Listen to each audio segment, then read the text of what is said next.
Et je bénis le Seigneur pour ce moment précieux qu'il nous a donné et cette grâce qui me donne aussi de partager ce message avec vous. Et je salue tout le monde dans son précieux nom.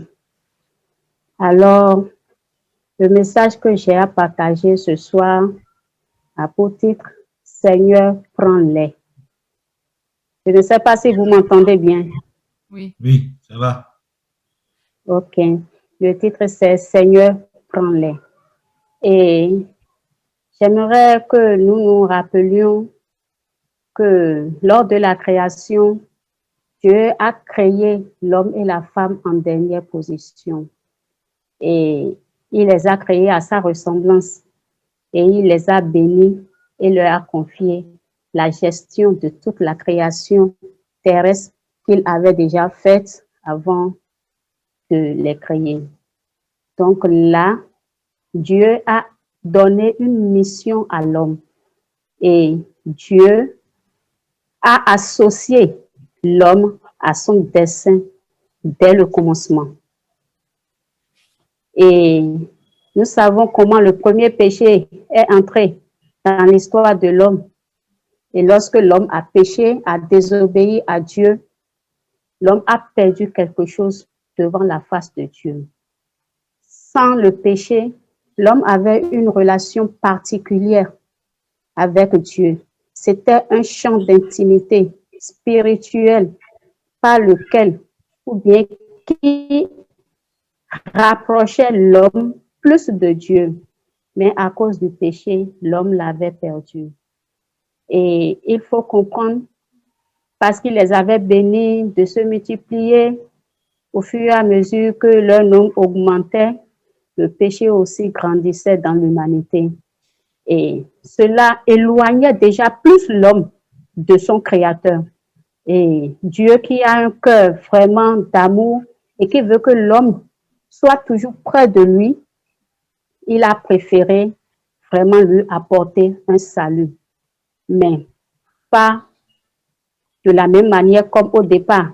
Mais il a commencé par appeler l'homme à pouvoir parler de lui à son semblable, pour pouvoir ramener l'homme de cette dérive, le ramener plus près de son cœur. C'est comme ça que nous pouvons citer l'exemple des premiers hommes appelés. Nous pouvons parler de Enoch.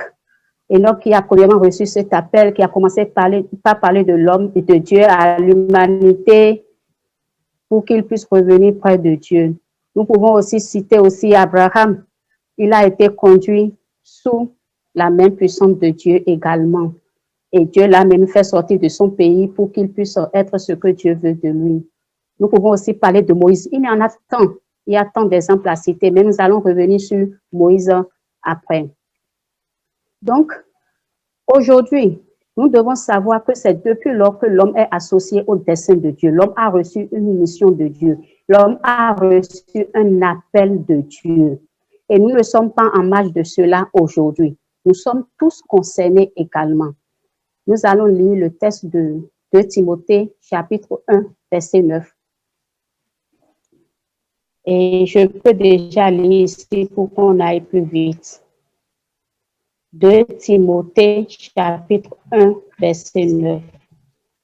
Il est écrit: par la plus sauvée et sainte vocation, non à cause de nos œuvres, mais selon son propre dessein, et selon la grâce qui nous a été donnée en Jésus-Christ avant les temps éternels. Ça peut aller. 2 Timothée 1, 9. Donc, ce verset nous montre déjà que quiconque vient à Dieu par notre Seigneur Jésus reçoit en même temps une vocation sur sa vie. Et c'est ce que nous, les enfants de Dieu, nous ne comprenons pas aujourd'hui. Et aujourd'hui, nous pouvons remarquer que plusieurs sont des chrétiens, des enfants de Dieu, mais il y a un manque d'engagement qui domine aujourd'hui l'Église. Alors que c'est dès le commencement que Dieu a voulu, après le péché de l'homme, ramener l'homme vers lui, et il a commencé par faire des appels. Donc, chacun de nous doit savoir aujourd'hui que nous ne sommes pas en marge de cela, mais au contraire, nous sommes tous concernés. Et lorsque nous venons à Jésus, lorsque nous venons à Dieu, alors cet appel est automatique sur notre vie. Et le verset nous dit que c'est une sainte vocation que Dieu nous adresse, c'est-à-dire un appel, une mission que chacun de nous doit saisir selon le dessein de Dieu. Nous sommes associés à son dessein dès le commencement. Maintenant, tout le monde n'a pas reçu les mêmes appels. Il y en a qui sont des apôtres, d'autres qui sont des évangélistes, des pasteurs, des docteurs et autres selon les types d'appels ministériels. Et il y a aussi beaucoup de dons et beaucoup de talents que Dieu met sur chacun de nous, bien en chacun de nous, pour que nous puissions participer aussi à son plan, à son dessein, pour que nous puissions répondre à cet appel et nous mettre à son service. Mais si nous constatons aujourd'hui qu'il y a plus de réticence à répondre à cet appel, qu'est-ce qui se passe alors? Pourquoi cet état de choses? Moi, je vois que c'est parce que nous avons l'habitude ou bien tendance à donner place plus à autre chose que de répondre à cet appel. À la place de cet appel, nous acceptons beaucoup d'autres choses qui nous empêchent maintenant d'être ce que Dieu veut que nous sommes, de faire ce qu'il veut de nous. Et c'est autre chose, asphyxie cet appel ou bien parfois même efface notre identité. Efface notre identité dans le Seigneur. Et si nous retournons au titre du message, j'avais dit plus haut, Seigneur, prends-les. Et chacun déjà ici présent peut commencer par demander à Dieu, mais qu'est-ce que, ou bien peut déjà commencer par se demander à lui-même intérieurement, qu'est-ce que je dois donner au Seigneur? Qu'est-ce que le Seigneur va prendre? Qu'est-ce que je peux lui sacrifier? Mais nous allons y revenir. D'abord, nous allons voir l'exemple de Dieu lui-même. Parce que c'est un Dieu qui donne toujours le premier exemple. Comme un adage dit, la charité bien ordonnée commence par soi-même. Dieu fait toujours le premier pas avant que nous le suivions pour que c'est avant qu'il nous demande quelque chose, il nous donne d'abord l'exemple afin que nous soyons capables de le faire et pouvons prendre appui sur lui, exemple sur lui pour le faire. Et je ne vais pas trop chercher loin. Nous allons prendre l'exemple de son sacrifice suprême qu'il a fait pour nous. Nous avons dit au départ que Dieu cherche toujours à ramener l'homme vers lui. Il cherche toujours à le ramener dans son cœur, à le faire retrouver ce champ de relation spirituelle que l'homme avait perdu au départ. Et c'est pour ça qu'il a établi ce plan de salut par son Fils, notre Seigneur Jésus-Christ. Et la Bible nous a bien montré que le Seigneur Jésus est saint. Il est saint comme son Père. Il n'a jamais péché. Et pourtant, Dieu l'a sacrifié pour nous. Et Dieu va déclarer que c'est en lui qu'il a mis toute son affection. Je vois en Jésus la plénitude de l'amour de Dieu envers nous les hommes. Et quand parfois ils disent « en lui j'ai mis toute mon affection », moi je préfère dire « en lui je vous démontre toute mon affection ».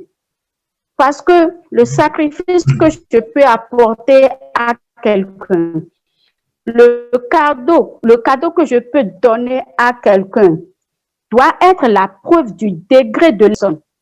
Donc, Dieu nous a démontré toute son affection, tout son amour en nous donnant un sacrifice d'aussi grande valeur. Mais nous, si nous saisissons cette opportunité de salut, nous devons reconnaître en même temps que ça ne s'arrête pas là. Oui, Jésus, je t'accepte dans ma vie, je te donne ma vie, tu es mon Seigneur, comme la confession que nous faisons lorsque nous acceptons Jésus. Mais cela ne s'arrête pas là. Parce que 2 Timothée 1:9 que nous avions lu, nous a montré clairement qu'il y a une vocation qui vient en même temps sur la vie de chacun. Et nous devons aussi connaître que le fait que Dieu nous ait donné cette grâce par le Seigneur de revenir à lui n'est pas un signe de hasard. Si nous allons dans le livre de Romains, chapitre 8, versets 28 à 30, comme ça, nous allons voir que Dieu nous a connus d'avance. Donc, ce n'est pas un hasard, je peux accepter Dieu quand je veux, ce n'est pas ça. Dieu nous a connus d'avance. Il nous a choisis d'avance. Il nous a prédestinés d'avance. Et maintenant, il nous appelle par notre Seigneur Jésus. Et cet appel est la vocation sainte qu'il met en même temps sur nous, pour que nous puissions participer à son dessein, à son salut pour l'humanité. Mais aujourd'hui, force est de constater cette paresse, ce problème de manque d'engagement tellement généralisé qui sévit dans l'Église de Dieu aujourd'hui. C'est pourquoi même quand le Seigneur était sur terre, il a dit, priez que le Père envoie plus d'ouvriers, car la moisson est grande. Parce que quand lui-même, il appelait les gens, suis-moi, on trouvait toujours une raison pour dire non, laisse-moi d'abord aller enterrer mon parent, laisse-moi d'abord, je vais aller dire au revoir à mes parents avant de te suivre. L'homme a tendance à trouver une raison pour pouvoir s'éloigner de ce but, de cet appel, et ce qui n'est pas bon. Parce que c'est un plan que Dieu a fait même avant que nous ne soyons dans le Seigneur. Alors, on peut alors déjà se poser la question de savoir, mais qu'est-ce qui nous empêche alors? Chacun de nous, là où il est, peut déjà faire une réflexion sur lui-même. Suis-je engagé ou non? Si je ne suis pas engagé, qu'est-ce qui m'empêche? Quelle raison j'évoque à tout moment? Est-ce mon travail? Est-ce ma famille? Est-ce les amis? À chacun de répondre à cette question. Mais si Dieu nous demande quelque chose, il met en nous d'abord la capacité de le faire, même avant de nous le demander. Et en tant que Dieu, nous pouvons dire, lui, il est Dieu, il est tout puissant, il est capable de faire ci, il est capable de faire ça, c'est pourquoi c'est facile pour lui. Moi, je ne suis qu'un homme, je suis limité. Parfois, on avance ces raisons, on dit, mais c'est Dieu, c'est parce que lui, il est Dieu, mais moi, je suis humain. Mais ce que Dieu demande à l'humain, il lui donne toujours la capacité. C'est pourquoi nous allons aussi voir l'exemple d'un humain comme nous, d'un homme comme nous, qui a pu quand même saisir cet appel que Dieu lui a donné et n'a avancé aucune raison pour l'empêcher. Nous allons voir l'exemple de Moïse dans Exode chapitre 2, du verset 11 à 15. Si nous pouvons le lire.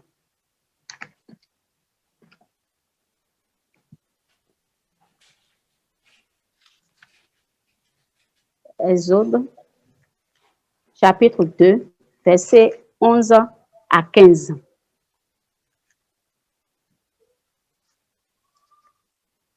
Est-ce qu'il y a quelqu'un qui peut nous aider ou bien je continue ici? OK.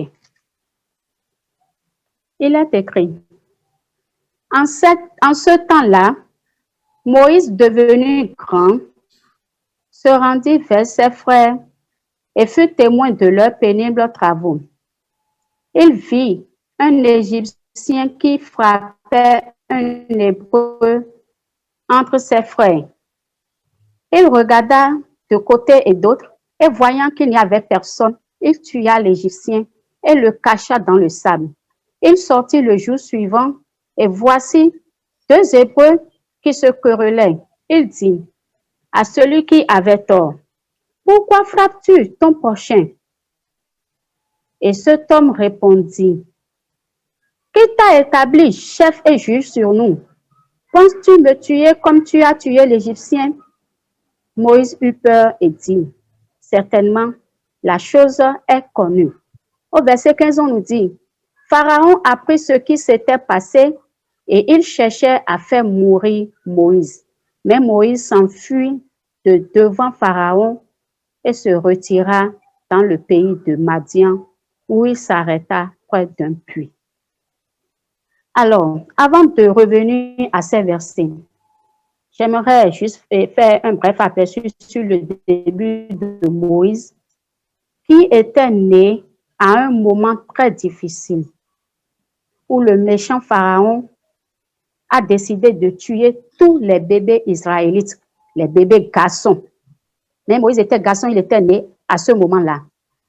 Mais quand Dieu a un plan sur notre vie, il se passe des choses que nous-mêmes, nous ne pouvons pas expliquer.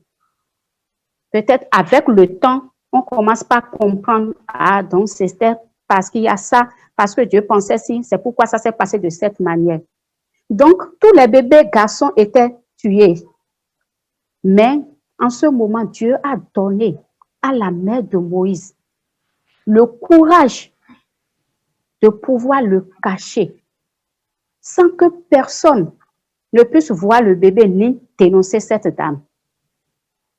Mais comment cela peut se passer comme ça jusqu'à ce que Moïse ait 3 bons mois?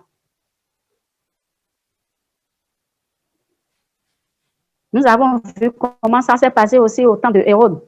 Quand Jésus était né, c'était la même scène. Mais on n'a pas dit qu'un enfant avait échappé, qu'un garçon avait échappé.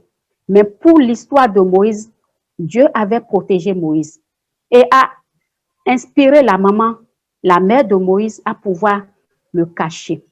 3 mois après, ce n'était plus possible. Il grandissait, mais Dieu a encore intervenu parce qu'elle s'inquiétait déjà, surtout que les autres femmes ont déjà perdu leur bébé. Donc, ce n'était plus évident. Mais dans ces inquiétudes, comme c'est le plan de Dieu, Dieu lui a inspiré, insufflé je ne sais pas, cette pensée de pouvoir le cacher, de le mettre dans un panier enduit et le mettre sur l'eau. Bon, avec les mamans d'aujourd'hui, qui pourra laisser son enfant comme ça en l'air, le mettre sur l'eau? Mais Dieu lui a donné ce courage-là de le faire, cette pensée inimaginable de le faire. Et nous connaissons la suite. C'est la fille de Pharaon qui a découvert cet enfant. Et elle savait bien que c'est un garçon hébreu, un bébé hébreu, mais pourtant, avec plaisir, elle a su adopter cet enfant. Et au passage, sa mère était celle qui allaitait l'enfant. Mais elle l'a adopté. La fille de ce pharaon méchant a adopté tout facilement ce bébé jusqu'à l'élever dans la maison de son pire ennemi sans qu'il n'y ait aucun problème.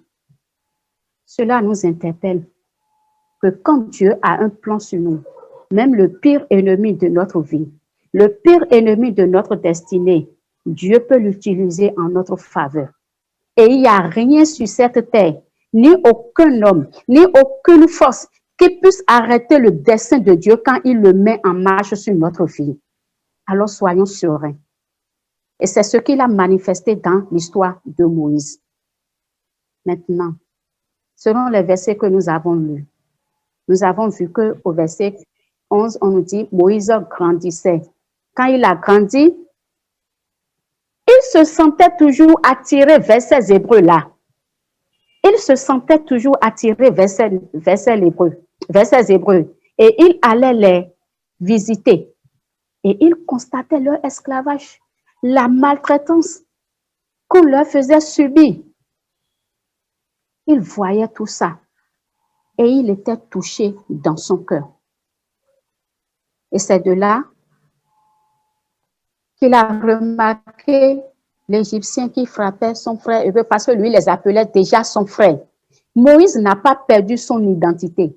Moïse a gardé son identité d'enfant de Dieu. Moïse a gardé l'identité de son peuple. Aujourd'hui, je nous exhorte à ne pas perdre notre identité dans le Seigneur. Malgré le confort de Moïse, malgré le grand palais de Pharaon, cela n'a pas empêché Moïse d'être ce qu'il est. Il a gardé son identité. Alors, quand il a vu l'Égyptien frapper l'Hébreu, il a intervenu, il a tué cet Égyptien pour sauver l'Hébreu, pour le délivrer. Et c'est là qu'il a répondu à son appel. l'envoyer pour sauver l'Hébreu, les Israélites. Mais il ne le savait pas. C'est là que son appel s'est manifesté pour la première fois. Le lendemain, quand il est reparti vers eux, il a encore vu 2 Hébreux qui se frappaient. L'un frappait l'autre et il a encore intervenu. Parce qu'il avait répondu à son appel par son premier acte, cette flamme était déjà allumée en lui. Et il a encore intervenu pour les calmer. Mais l'un d'eux, qui frappait son second, lui a dit, qui t'a établi chef et juge sur nous? Il était contre le fait que Moïse était intervenu. Alors, c'est une confirmation que cet homme venait de donner sur l'appel de Moïse. Parce que plus tard, Moïse serait chef et juge sur eux. Il n'y a aucun doute, c'est ce qui s'est passé. Si tu gardes ton identité, si tu ne perds pas ton identité, même ton adversaire va confirmer ton identité. Et c'est ce qui s'est passé plusieurs fois avec Jésus. Devant les démons, il reconnaissait qu'il est le Fils de Dieu. Pourquoi es-tu venu nous tourmenter avant le temps? Et tous ceux qui sont là savent en même temps que Jésus, il est mis à part, il est le Fils de Dieu. Nous pouvons aussi voir l'exemple de Paul et Silas quand ils allaient prier au temple. Cette servante qui a un esprit de python. Oui, Paul et Silas étaient vraiment des hommes, des serviteurs du vrai Dieu. Et ils montraient le chemin du salut aux hommes. Mais ce n'était pas le même esprit. Mais pourtant, cette femme confirmait leur appel, l'appel qui était sur eux, leur vocation. Si tu le saisis, même l'adversaire va confirmer ce que tu es. Moi, je me souviens, c'est juste une parenthèse, j'étais allée au marché en famille quand on voulait prendre par un passage. On ne connaissait pas ces gens-là, ils étaient au milieu de la voie, ils avaient bloqué à peu près le passage. Quand ils nous ont vus, ils ont dit, quittez le chemin, les enfants de Dieu arrivent. Mais on ne se connaissait pas. Ils ne savent pas quel Dieu j'adore. Mais ils avaient dit, les enfants de Dieu arrivent. Nous avons un thème dans nos langues ici au Bénin pour montrer que c'est le Dieu suprême, c'est l'Éternel. Et ils utilisaient ça pour parler. Et ils se sont tous mis de côté pour que nous nous passions. Nous ne les connaissons pas. De la même manière, si tu saisis ton appel, si tu ne perds pas ton identité, ça va être confirmé. Donc, Moïse avait la confirmation de son appel sur lui. Mais, puisque Pharaon aussi avait constaté que cet homme a dit, tu veux me tuer, il avait peur, Pharaon aussi a appris ce qui s'est passé, il voulait le faire tuer. Moïse n'avait plus d'autre choix que de s'enfuir, parce que son appel brûlait en lui. Si Moïse s'est enfui au pays de Madian, comme l'a dit le verset 15, ce n'est pas parce qu'il n'avait pas les moyens de se défendre.